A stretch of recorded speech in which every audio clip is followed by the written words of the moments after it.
Bueno, acá estamos conversando un poco con Miguel. Yo participé durante 2020 del grupo de conversaciones y también de la CAN Televisión, ambos con su primer momento dedicado más a la teoría y el segundo en relación a la supervisión, que era grupal y compartida.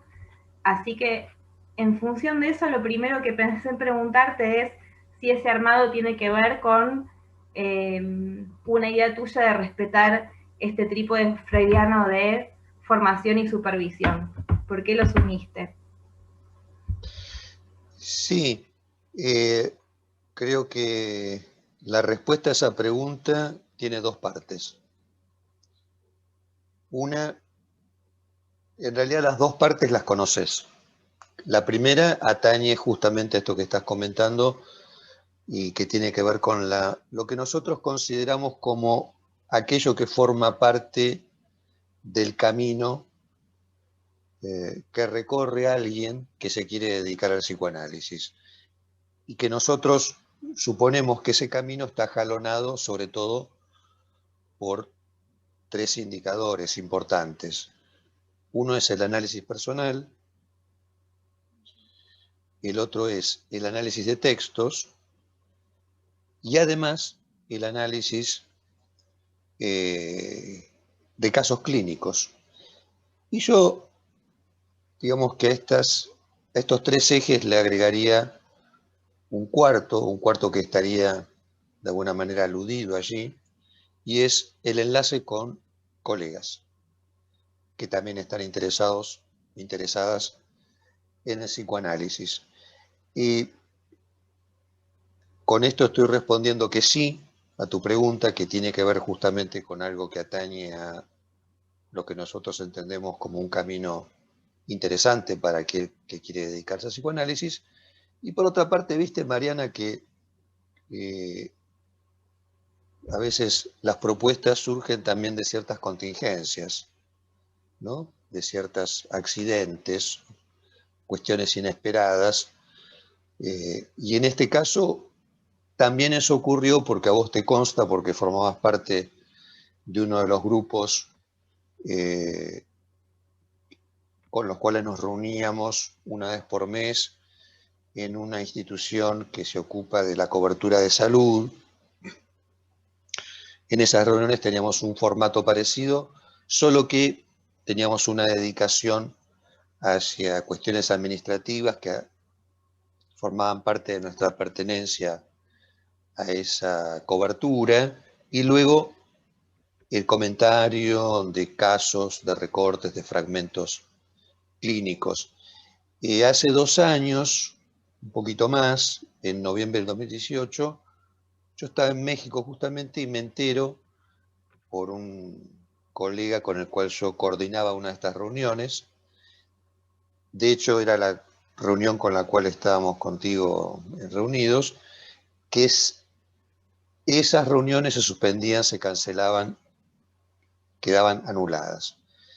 Y yo, como coordinaba en ese sistema 4 reuniones, me dio pena que finalizaran, porque realmente se habían constituido en espacios muy interesantes para conversar, para escuchar la experiencia de colegas, todos ellos como vos, gente con formación, trayectoria, experiencia. Entonces, bueno, cuando llegué a Buenos Aires en enero del 2019, se me ocurrió que podía replicar esa experiencia en mi consultorio, no solo con aquellos colegas o aquellas colegas que formaban parte de esa cobertura de salud, sino abrir la invitación. Y así fue que se formaron varios grupos con esta propuesta de seminario más Ateneo, donde ya decididamente, tratándose de una propuesta que había partido de mi deseo, de mi interés, bueno, la primera parte de esa actividad, ese segmento, estaba dedicada a la teoría del psicoanálisis y, tal como vos comentabas y recordabas, la segunda parte a los casos clínicos. Sí, justo por lo que vos decís, quizás por haber participado, me interesaba que pudiéramos conversar de algunas cosas que pienso que pueden ser puntos de interés para quien se quiera acercar, ¿no? porque es cierto lo que vos decís de la experiencia compartida, y que también hay una diferencia que se percibe, por lo menos de este lado, en lo que tiene que ver con ese espacio de lo que puede ser la supervisión grupal, o en realidad el compartir un caso de manera grupal, y la supervisión que vos ofreces a veces individualmente, si alguien la quisiera tomar, ¿no? Como son estilos de señalamientos distintos. Creo que en lo grupal hay un compartir y un intercambio sin quizás apuntar tanto a la subjetividad del analista, digamos, ¿no? Y en lo individual hay otro espacio como de mayor intimidad que se pueden trabajar otras cuestiones. Sí, sí, estoy de acuerdo contigo. Yo creo que quizás la modalidad grupal se acerca más a lo que conocemos como Ateneo clínico, que es una práctica que tradicionalmente se ha llevado a cabo en el hospital. De hecho, la primera vez que yo participé de un Ateneo clínico fue en el Hospital Álvarez en el año 82, en el área infanto-juvenil, donde ahí era una práctica justamente reunirse una vez por semana en un Ateneo clínico con colegas que participaban de ese servicio hospitalario. Y en el caso de una supervisión individual, es efectivamente, como vos decís, una experiencia que se acerca más a lo que tradicionalmente en el psicoanálisis se conoció como análisis didáctico, ¿no? Donde justamente quizás no solo se pueden hacer observaciones respecto del caso, sino sobre todo a la ubicación del analista en ese caso, al posicionamiento del analista en ese caso. De hecho, bueno, hay un capítulo muy interesante en Conversaciones con Jorge Fuckerman, ese libro que ha reunido la conceptualización del doctor Fuckerman, que está justamente dedicado a la transmisión del psicoanálisis, donde hablamos de la temática de la supervisión y qué significa. Y ahí justamente lo que está señalado es que en una supervisión, quizás lo que quien está escuchando al analista que comenta su caso, trata de pensar la ubicación de ese analista en tanto forma parte del concepto de inconsciente, el analista mismo. Y quizás en una supervisión lo que se intenta señalar es algo que atañe al concepto de inconsciente del cual forma parte el analista, y que a veces el analista mismo, por estar dentro del cuadro, no se le hace tan evidente, y por eso solicita supervisión. Claro. Y nombraste conversaciones, o sea, dos cosas, nombraste conversaciones y también nombraste el Hospital Álvarez y el Infanto Juvenil, o sea que tu experiencia siempre estuvo enlazada a la infancia. También fruto de la contingencia y después del deseo, o del deseo y la contingencia. Bueno, no sé en qué orden, pero algo también de esa dimensión accidental hizo que yo apareciera en el Hospital Álvarez en el área infanto-juvenil, porque me graduó en la Universidad de Buenos Aires en el 81 y hago un curso de posgrado que era relativo en ese momento a, creo, a psicodiagnóstico. Y la propuesta de la Universidad de Buenos Aires en ese posgrado era que, terminado ese posgrado, había posibilidades de ser ubicado en alguna institución pública, algún servicio hospitalario. Entre tanto, yo ya estaba graduado. Por otra parte, surge la oportunidad de ir a hacer una concurrencia al Hospital Borda. Como vos sabés, es un hospital neuropsiquiátrico, un hospicio. Entonces ahí llegué en septiembre del 81 a hacer una experiencia en una sala, la número 22, que era de pacientes crónicos. Estamos hablando del año 81, todavía estaba la dictadura militar en Argentina, y ese servicio de pacientes crónicos estaba comandado por un médico que era conductista. O sea, un lugar a todas luces que uno diría no parecía muy interesante. Pero bueno, yo estaba recién graduado y vos sabés que nosotros acá en Argentina, lo sabes bien, Mariana, que nosotros salimos de la universidad y en realidad tendemos a olvidarnos de la universidad rápidamente porque queremos ir a la práctica clínica. Y hay varias generaciones de analistas que justamente se han formado y han aceptado el desafío inmediato de ir hacia la práctica clínica. Digamos, acá, a diferencia de otros lugares del mundo, quizás la maestría o el doctorado no es algo que colegas de nuestra práctica busquen, sino lo que se busca es llegar al ámbito de la práctica clínica, del hospital, de la salita, del sanatorio. Bueno, y en esa circunstancia llegué al Hospital Borda, hice mi experiencia y te imaginarás que eso tuvo como un cierto límite porque, bueno, hay que estar, ¿no? Una sala con pacientes crónicos, la locura.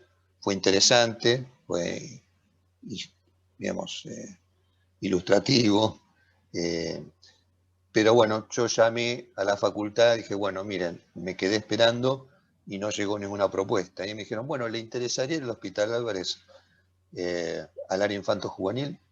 Y dije, sí, por supuesto. En realidad yo en ese momento quería salir del Borda, ¿no? En este caso como Pero así profesional. todo, en el Borda hay adultos y ahí se conjuga nuevamente entre el Álvarez y el infanto juvenil, y está bien, el Borda es cuestión de psicosis, pero sí de la práctica en un sentido con adultos, que los analistas de niños atendemos a adultos también y no al revés, ¿no? O sea que ahí también había algo que se unió en un sentido de lo que después iba a ser tu práctica, porque vos trabajas con niños adultos y para las supervisiones lo mismo, no pones como condición la edad del paciente para supervisar a un colega. Efectivamente, y es como en tu caso también, que vos también en tu práctica profesional estás dedicándote a la infancia y estás dedicándote a los jóvenes, a las jóvenes y también al área de adultos. Y yo estoy seguro que vos compartís conmigo, porque ya tenés una experiencia recorrida en eso, de cierta ductilidad que me parece que nos ofrece la práctica clínica en la infancia para después escuchar la fantasmática de la vida adulta, ¿no? Me parece que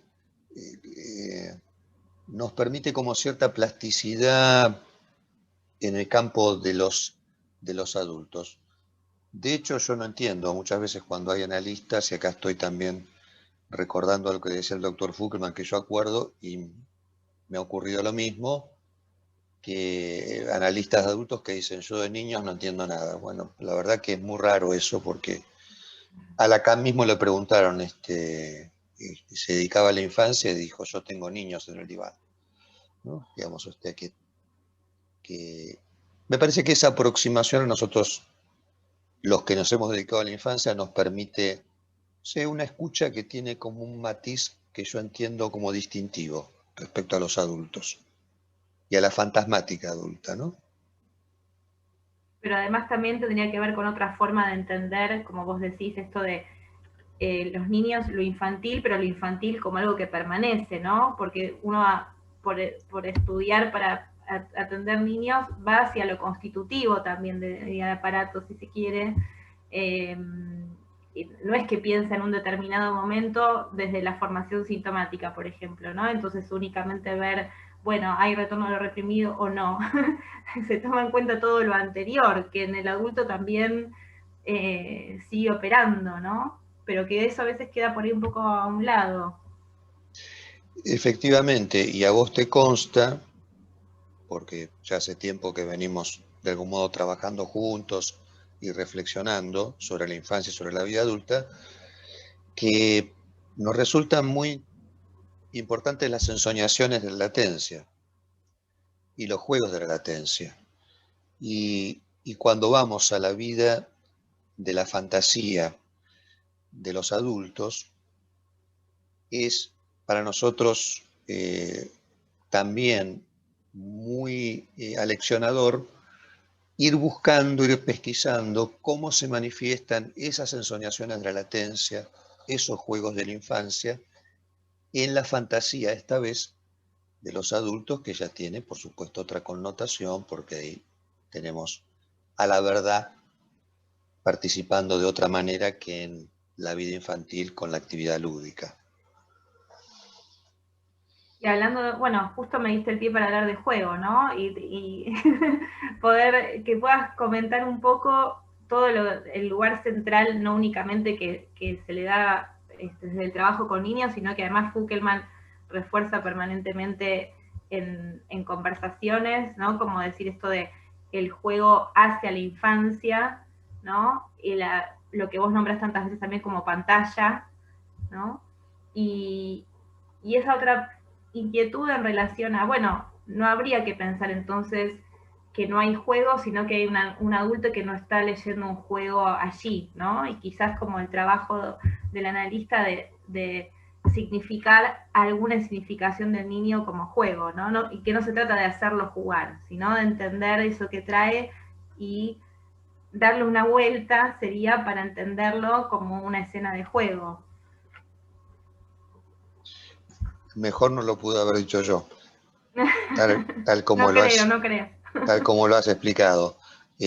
Yo solo añadiría que justamente esta conceptualización Fukelmaniana respecto del juego precediendo a la infancia es un aporte realmente original del doctor Fukelman, eh, y que a nosotros nos ha impulsado, por haber sido discípulos de él, bueno, a mantener viva esa transmisión, porque yo creo que en el campo de la infancia, en el campo del abordaje psicoanalítico, estos desarrollos fukelmanianos tienen una rigurosidad, un basamento freudiano y lacaniano que resulta muy interesante de recorrer y de desarrollar. Además, hay mucho por hacer todavía en ese campo, y de hecho, de alguna manera creo que nosotros tenemos la misión de seguir ahondando y de sistematizando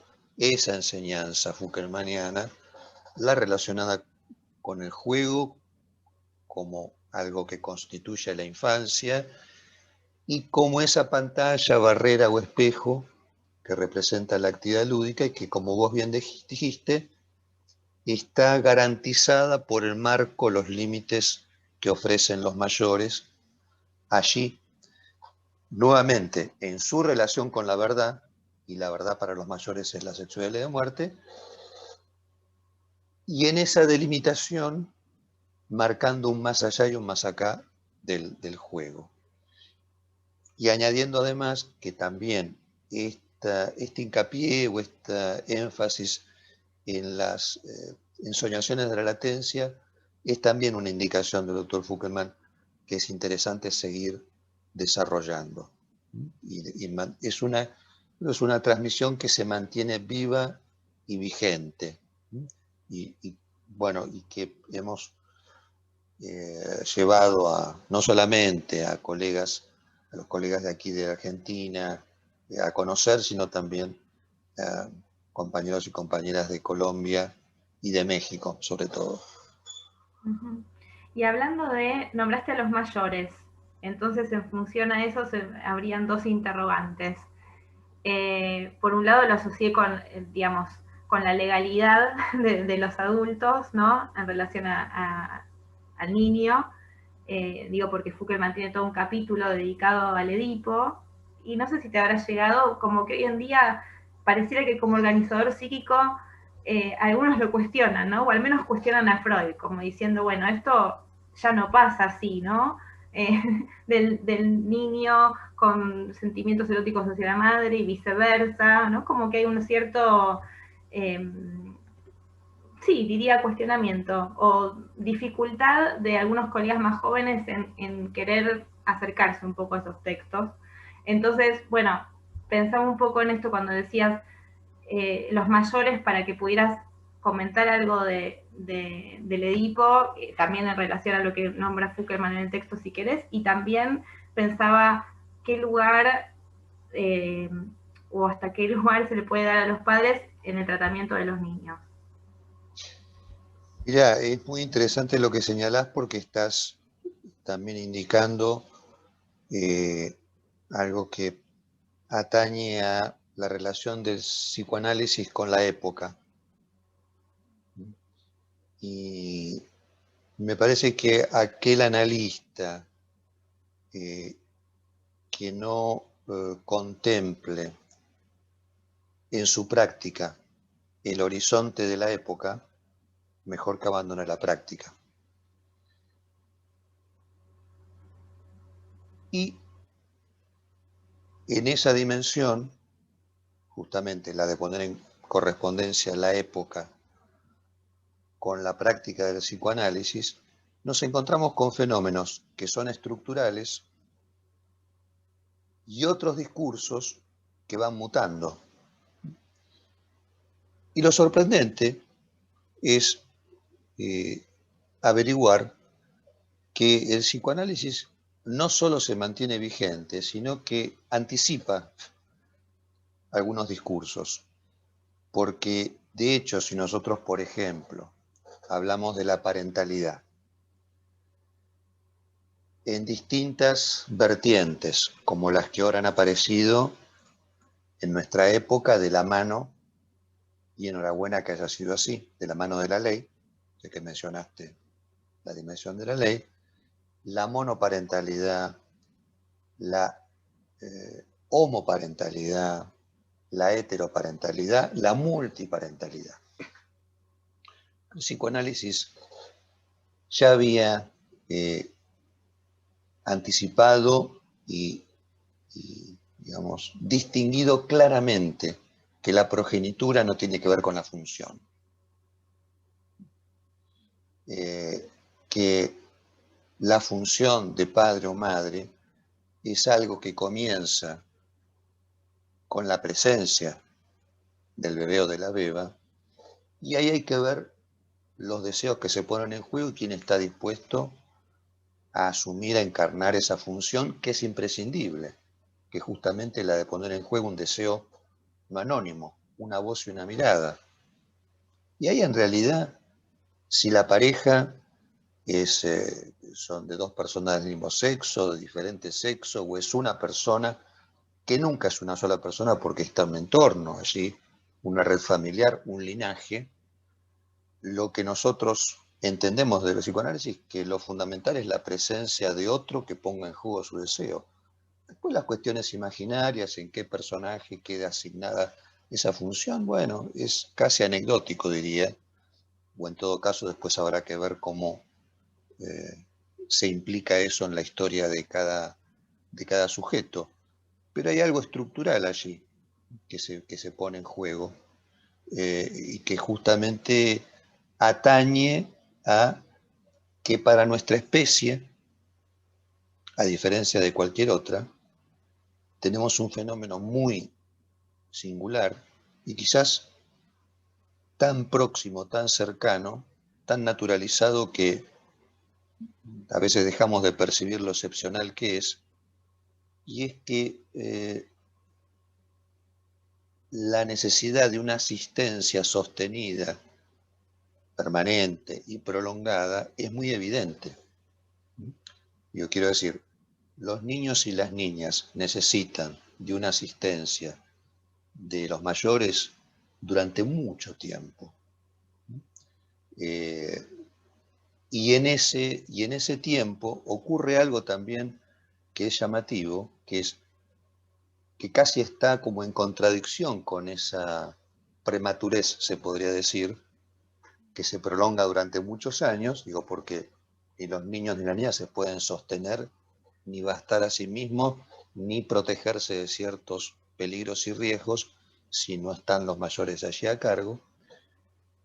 Decía, hay algo extraordinario que se contrapone con esa prematurez, que es la adquisición tan inmediata del lenguaje, incluso en una modalidad compleja y sofisticada, en niños y en niñas muy pequeños. No sé si vos notarás ese contraste entre alguien que necesita, por un lado, una asistencia prolongada y por otra parte alguien que ha llegado al lenguaje de una manera tan anticipada, digamos, algo que va de la anticipación o de la prematureza a la anticipación, ¿no? Que es propio de la especie humana.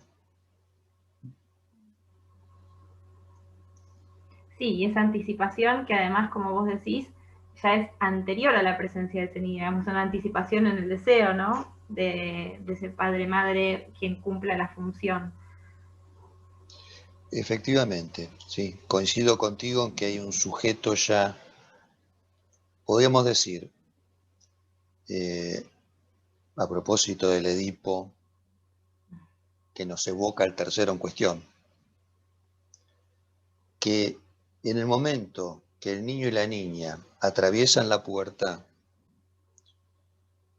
y aunque más no sea potencialmente, tienen posibilidades de hacerse cargo de un hijo o una hija, no solo engendrarlo, ¿no?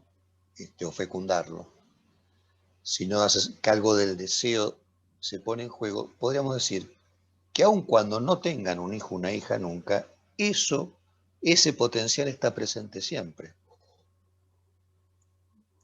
Digo, ese lugar del hijo o de la hija. Y ahí tenemos, digamos, la matriz edípica que está en juego, como decía, de manera anticipada, porque ya está en el deseo, de estos personajes que han pasado la pubertad. Y en esto que decías recién, de la voz y la mirada, ¿no? Y pensar en esta aparición del lenguaje en el humano, y digamos, es donde se podría encontrar el enlace entre algo de conversaciones y tomar el seminario también de televisión y en relación a Lacan, digo, para que el que atienda adultos no piense que en conversaciones no puede encontrar algo que tenga que ver también con su práctica, ¿no? Porque me quedé pensando en esto que decías de, bueno, yo de niños nada, y entonces por ahí que quede asociada la idea que el texto de conversaciones tiene que ver con hablar de la clínica de niños. Digo, en parte sí, pero que eso que se habla de la clínica de niños nos sirve para pensar, como decimos otras veces, en el niño que fue el adulto que tenemos ahora enfrente, ¿no? Y esto del lenguaje pienso que sería como un hilo conductor. Bueno, el lenguaje y la voz, ¿no? Sería la voz, el lenguaje que aparece y después que es con el que nosotros, con la palabra del adulto que nosotros vamos a trabajar también. Sí, de hecho yo tengo el testimonio de colegas que se han acercado a la obra de conversaciones desde el momento que se editó, que fue en el 2011, septiembre del 2011, que han sido colegas que se dedican no solo a la infancia, sino por ahí solamente a la vida adulta, y que se han sentido muy interesados en lo que se transmite allí, y que efectivamente lo que encuentran en esas páginas es algo que atañe a la conceptualización del sujeto y a la función de la voz, de la mirada, el espejo, y digamos, en esas, decir, en esos circuitos donde uno va ubicando, además, podría decir, lo que atañe a la causa, a lo que causa el sujeto, a las cuestiones que atañen al deseo, a la demanda, a eso que también corresponde a los tres registros, ¿no? Real, simbólico, imaginario, que forman parte, como digamos, de la gramática del psicoanálisis. Recién hablando del lenguaje, de la palabra, de la transmisión, y vos elegiste para transmitir Lacan no leer, digamos, no armar un grupo de lectura de Lacan y ubicar televisión, que es escuchar su palabra, digamos, ¿no? O sea, que se van viendo de a poquito fragmentos de ese reportaje, digamos, que le hiciera Miller, pero bueno, además con todo un subtitulado, digo, y se lo ve a él ahí y se lo escucha a él ahí, entonces también eso adquiere como otra dimensión a lo que en otros, digamos, espacios se puede dar como otra interpretación. Ah, acá quiso decir esto con esto otro. Bueno, ahí lo estamos escuchando él. Quiere decir que en un punto vos elegiste transmitir Lacan tomando también su palabra, ¿no? Directamente, pensando en esto de la voz, que era algo de lo que veníamos hablando antes.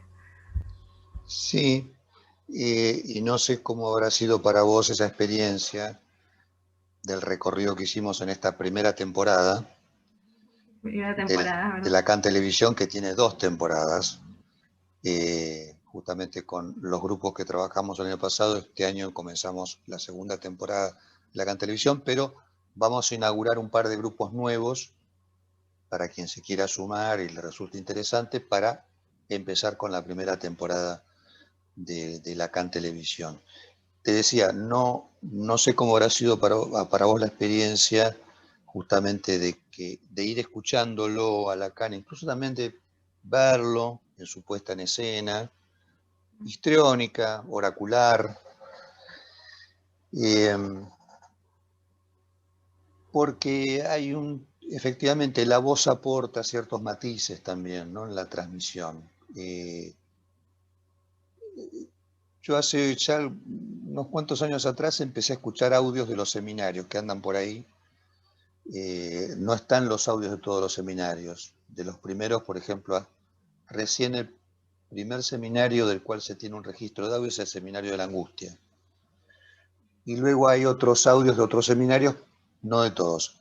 La verdad que fue muy interesante escuchar la voz de Lacan, siguiendo el texto en francés, porque efectivamente hay algo de las modulaciones en la voz, los énfasis, subrayamiento, que constituyen una experiencia distinta para una lectura de un texto, simplemente, ¿no?, donde faltan esas inflexiones o esas modulaciones.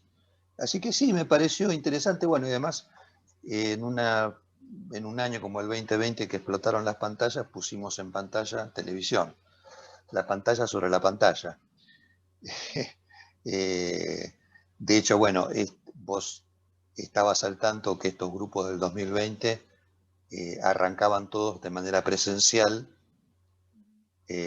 algunos de ellos en mi consultorio y otros en otras localidades, en Castelar o en Las Cañitas, aquí en Buenos Aires. No, en Las Cañitas no, porque ahí íbamos a hablar de conversaciones, pero sí en Castelar. Y en Florida también íbamos a armar un grupo en el consultorio de una colega. Gentilmente había aportado su espacio. Y era bueno pasar en el momento ese fragmento de la película y en presencia conversar. Bueno, esta vez, este año tan particular que pasó y el que estamos atravesando ahora, bueno, abrió esa posibilidad de transmitirlo de esta manera virtual, lo cual también nos permitió que quizás se sumaran colegas de otras latitudes, porque te consta que tuvimos la interesante participación no solamente de colegas de Argentina, sino de México y de Colombia, ¿no?, que nos trajeron también una mirada, una voz, una pertenencia cultural que enriqueció la labor nuestra. Sí, fue un agregado que desde lo presencial no hubiera sido posible, digo, para también encontrarle la parte buena a los encuentros virtuales y a la transmisión que se puede dar desde la virtualidad, ¿no? Porque si no queda siempre entendido como desde lo negativo, en un sentido, bueno, que las cosas son presenciales o no son, y que también se puede estar presente o transmitir presencia a través de la pantalla, ¿no? Como casi todo lo que sucede en la vida, las luces y las sombras. Ni solo las luces ni solo las sombras. Cierto. Y mucho hablando de eso y de las marcas que dejan las sombras, digo, cuando analizabas televisión, hablaste mucho, le dedicaste bastante al tema de las marcas, ¿no? Y también la marca pensada en, bueno, en los 3 registros y su anudamiento, pero hablas bastante de ese tema, hablamos bastante de ese tema y generó bastantes intercambios también. ¿Querés contar un poco? Sí, porque entre otras cosas, digo, no solo nos permitió hacer corresponder las marcas con lo que en la literatura psicoanalítica aparece como las huellas, la letra, la temática del goce, ¿no? La gramática, justamente, en una doctrina del lenguaje que para la época de televisión en Lacan va cambiando, sino que también nos permitió hacer esa articulación entre las marcas en ese sentido, ¿no? Como algo que atañe a un sujeto, sino también a las marcas y su relación con el discurso capitalista, ¿no? Y a la aparición de las marcas desde ese lugar de la economía del mercado y los efectos de esas marcas de la economía de mercado sobre los cuerpos de los sujetos, ¿no? Como algo que también ahí está teniendo una incidencia desde la consolidación del discurso capitalista, digamos, en su más feroz expresión, ¿no? Digamos, desde fines del siglo XIX para acá. Algo que en Lacan quizás está señalado de manera muy interesante, más que en Freud, porque yo creo que Freud tenía, por supuesto, muy encima de él y como casi contemporáneo con la aparición del psicoanálisis, este advenimiento de la economía de mercado y el capitalismo. Y de hecho, no dejamos de pensar que el surgimiento del psicoanálisis es un efecto inesperado del capitalismo, así como es un efecto inesperado de la ciencia moderna, el capitalismo mismo. Ya que los fenómenos de exclusión que generó la ciencia moderna y el capitalismo, entre ellos quizás podemos tener en cuenta que el psicoanálisis aparece como una práctica que comienza a hacerse cargo de lo que excluyen esos discursos. Así que las marcas también según vos recordarás, las abordamos desde ese lugar, ¿no? Desde el lugar de ese discurso de la ciencia y del capitalismo. Sí, pero también con estos sentidos que vos decís, fue, bueno, ubicado como un significante en una cadena, ¿no? Porque pensamos en distintas marcas. Hablamos de distintas marcas, digamos, si bien subrayaste ese último aspecto, digamos, en los intercambios surgía mucho que marca en lo simbólico, no únicamente como sinónimo de huella anémica, pero digamos como que se atravesó digamos, sería como por distintos ejes, por eso digo, como que quedó puesto en cadena, ¿no? Y como con otros significantes.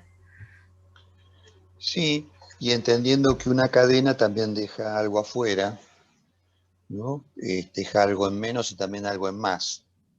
Y en ese sentido, también creo recordar que nosotros hemos conversado sobre los modos de producción de la ciencia, del capitalismo y del inconsciente, cómo hay una cierta correspondencia entre estos 3 modos de producción. ¿Qué tienen en común? No paran. No para el modo de producción científico, no para el modo de producción capitalista y no para el modo de producción inconsciente. Entonces, el inconsciente es un trabajador infatigable. Trabaja incluso cuando soñamos. Trabaja incluso cuando El primer estamos durmiendo. capitalista.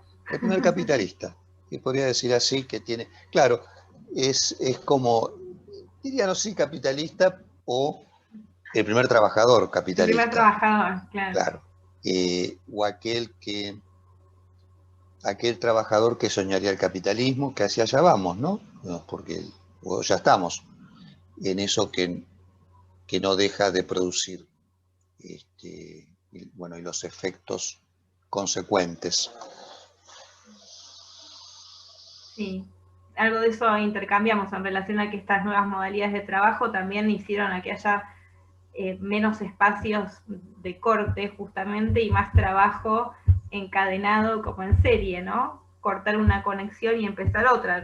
No está el tiempo de viaje, supongamos, que si bien en la ciudad es muy caótico, en la capital federal más, y hay que calcular muchos tiempos, quizás a veces se podía hacer un tiempo de reflexión, de paréntesis, ¿no? Entre una tarea y otra. Y que esta situación de la pandemia y llevando todo nuestro trabajo hacia la virtualidad, bueno, interrumpió, ¿no? Sí, yo en algún momento, antes de la pandemia, creo haber atendido a algún paciente que trabajaba en Google, en las oficinas de Google en Buenos Aires. Entonces me contaba que el ámbito de trabajo de Google es un lugar en el cual vos podés llegar, si querés, con tu bicicleta, la dejás adentro, tenés unos sofás, unos almohadones en el piso, tenés gimnasio, tenés un lugar donde lavar tu ropa. O sea, con esto quiero decir, Como una casa. claro, como podría decir, ese propósito de las corporaciones de que haya una continuidad y una frontera imprecisa entre la vida privada y la vida corporativa. Y, bueno, lo que vos señalabas recién va en dirección de eso, de algún modo en el 2020 se ha cumplido ese propósito de que esa frontera quede un poquito menos diferenciada, ¿no? Entre la vida familiar privada y la corporativa, laboral o profesional. O sea que el que se sume al grupo de televisión puede encontrar algunos análisis respecto al contenido que van a tener que ver con lo más específico de la clínica y esto mismo que también decís, que también hace la clínica, de pensar ciertas cosas, porque esto del capitalismo y las marcas lo pensamos en ese grupo, sosteniendo esto de, bueno, de el analista tiene que estar en su época y si no, ¿no? Como, bueno, no se podría ir a poner en su época y en su cultura también, ¿no? Porque no nos podíamos ir de analistas a, no sé, a un país oriental, por ejemplo. Pero Sí, quiero decir que parte de estas cuestiones de la actualidad entraron también como ejemplos de lo que podíamos estar pensando como, bueno, algo de contenido teórico de la CAG que sucedió en otro momento histórico, pero que sin embargo, como vos decís, encontramos para traer a este. sí, me quedé pensando en lo que decía Mariana porque eh, sobre la globalización, ¿no? Donde uno intuye ahí un programa de homogeneidad, donde la frontera de las naciones se diluyan. Me parece que el programa del psicoanálisis va en un sentido contrario, que es justamente el resguardo y el respeto de esas fronteras, porque esas fronteras son las del lenguaje mismo, ¿no? Las que atañen al folclore, a la cultura, al linaje de cada lugar. Y en eso es universal, ¿no? Ahí tenemos la paradoja, ¿no? Que de alguna manera fomentando una cierta universalidad que tiene que ver con los fenómenos estructurales o con la estructura que sustenta los fenómenos, el psicoanálisis resguarda las fronteras, las que tienen que ver con el sujeto y con el otro con mayúscula, ¿no? Con la alteridad y con el modo en el cual nosotros nos vinculamos con el lenguaje se vincula con nosotros, nos captura, nos cautiva, y aquello que queda por fuera, como esa operatoria que genera el lenguaje en nosotros como sujetos. Bueno, creo que con todo lo que recorrimos, los que escuchen van a tener una amplia idea de qué es lo que se pueden encontrar, pero que también queda un poquito para la curiosidad, ¿no? Para que se quieran sumar y también hacer su propio camino y su propio recorrido en los dispositivos de Seminario y Ateneo, ¿no? Sí, quedan cordialmente invitados e invitadas, compañeros y compañeras de aquí de Argentina y, bueno, del resto de Latinoamérica, digamos, naciones con las cuales tenemos un vínculo afectuoso y aunque no compartamos la lengua, también con Brasil. De hecho, hoy una colega brasileña se estaba comunicando, también una colega de República Dominicana. Bueno, es interesante que tengamos este acercamiento y que el psicoanálisis permita ese enlace. ¿Y querrías comentar algo más que no te haya preguntado? No, yo te agradezco la invitación al reportaje, Mariana. Se pasó rapidísimo. Sí, sí, sí. Bueno, muchas gracias, Miguel.